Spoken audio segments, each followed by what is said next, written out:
and roll.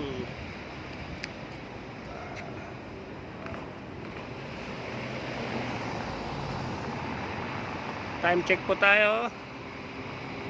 Exactly 7 PM.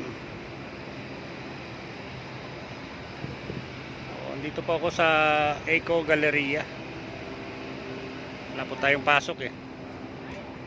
Kaya nagkaroon ng time para mamasyal at makapag content naman po tayo. Shout out sa mga kaka-follow ko lang ng mga Facebook page.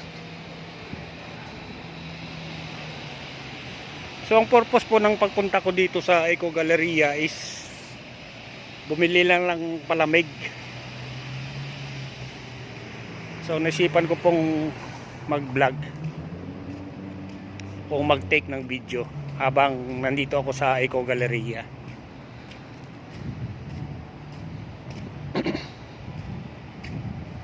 Ayan. Maghahanap po tayo ng mga masasarap na mga palamig. Rock and roll. Shout out sa Reels to Real group.